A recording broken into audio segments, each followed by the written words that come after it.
आज का टॉपिक है मौलिक अधिकारों में संशोधन।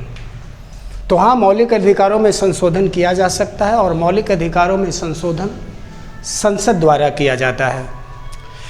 मौलिक अधिकारों में संशोधन तो किया जा सकता है, लेकिन मौलिक अधिकारों के मूल ढांचे में कोई बदलाव नहीं किया जा सकता है। मौलिक अधिकार के मूल ढांचों में कोई परिवर्तन नहीं किया जा सकता है, यानी मूल ढांचों के साथ कोई छेड़छाड़ नहीं किया जाता है।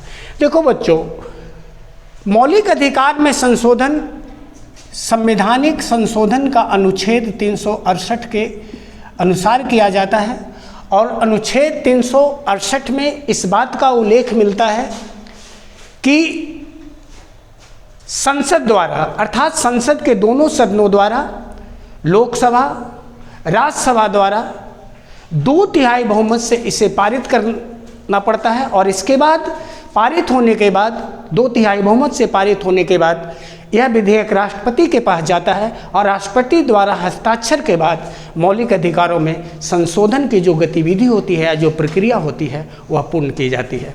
तो मौलिक अधिकारों में संशोधन हो सकता है, लेकिन मौलिक अधिकारों के मूल ढांचे में कोई छेड़छाड़ नहीं किया जा सकता है। और मौलिक अधिकारों में संशोधन अनुच्छेद 368 के अधीन संसद द्वारा कितने बहुमत से किया जाता है? 2/3 बहुमत से किया जाता है।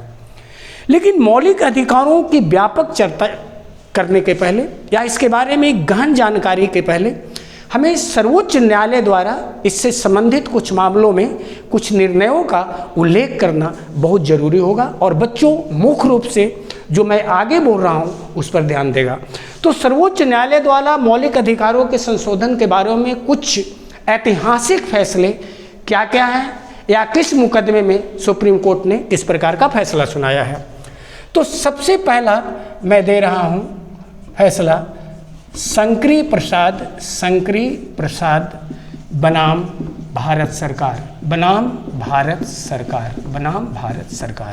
और दूसरा सज्जन सिंह बनाम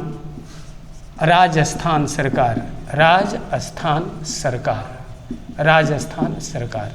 शंकरी प्रसाद बनाम भारत सरकार, यह हुआ संवैधानिक संशोधन 1951 में, और यह हुआ 1951 और 1965 में। इन दोनों मामलों में सुप्रीम कोर्ट में यह निर्णय सुनाया कि मौलिक अधिकारों में संशोधन किया जा सकता है, यानी मौलिक अधिकारों में संशोधन हो सकता है। 2 मुकदमे, शंकरी प्रसाद और दूसरा सज्जन सिंह बनाम कौन सरकार? राजस्थान। लेकिन तीसरा जो फैसला हुआ वह फैसला हुआ गोलकनाथ बनाम पंजाब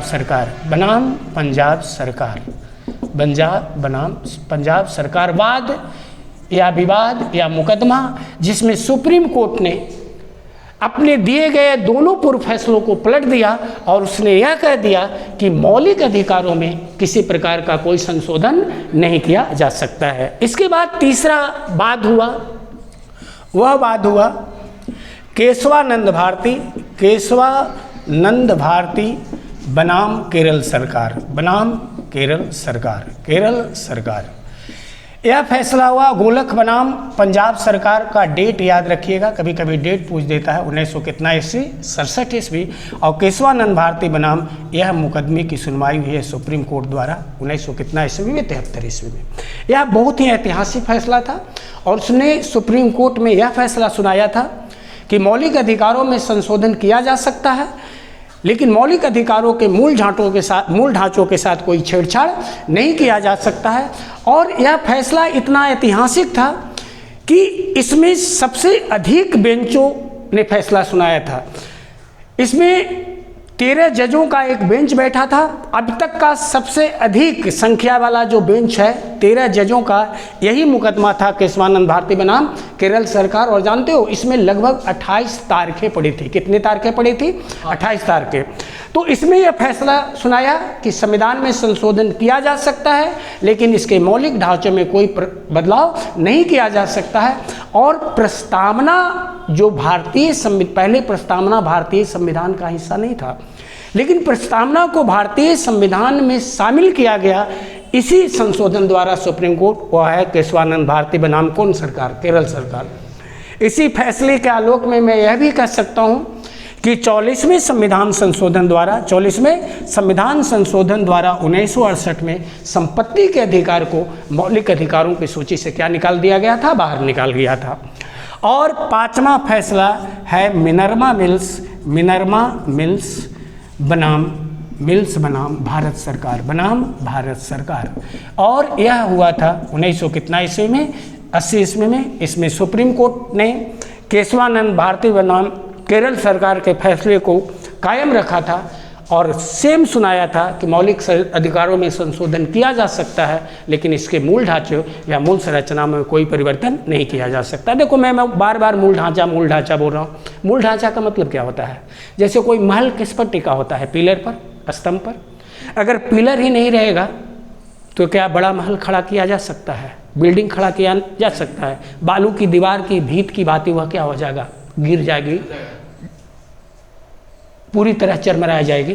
तो मूल ढांचा का मतलब होता है कि भारतीय संविधान में कुछ ऐसे तत्व हैं कि अगर उन तत्वों के साथ छेड़छाड़ कर दिया जाए तो संविधान ढह जाएगी, संविधान का अस्तित्व ही नहीं बचेगा। उसी ढांचे को कहा जाता है मूल ढांचा। तो अंत में क्या हुआ, पूरा 5 फैसले के बाद अगर हम निर्णय पर जाएं तो यही निर्णय कर सकते हैं कि मौलिक अधिकारों में संशोधन हो सकता है, लेकिन इसके मूल ढांचों के साथ कोई परिवर्तन नहीं किया जा सकता है। और इसके साथ एक बात और याद रखना, अगर कोई पूछे कि भारतीय संविधान का सबसे पहला संशोधन कब किया गया है, तो वह डेट रखिएगा। भारतीय संविधान का सबसे पहला संशोधन 1900 कितना में किया गया है, 51 में किया गया है।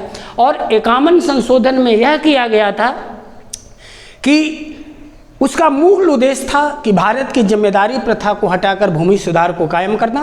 तो सबसे पहला संशोधन में भूमि सुधार अधिनियम लागू किया गया था और इसे संविधान की 9वीं अनुसूची में क्या किया गया था, शामिल किया गया था।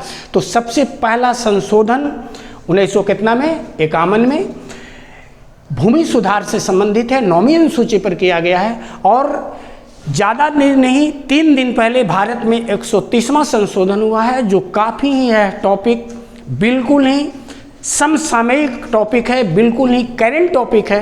तो मैं अगले के क्लास में भारत में होने वाला 130वां संशोधन पर विस्तृत चर्चा करने का प्रयास करूँगा।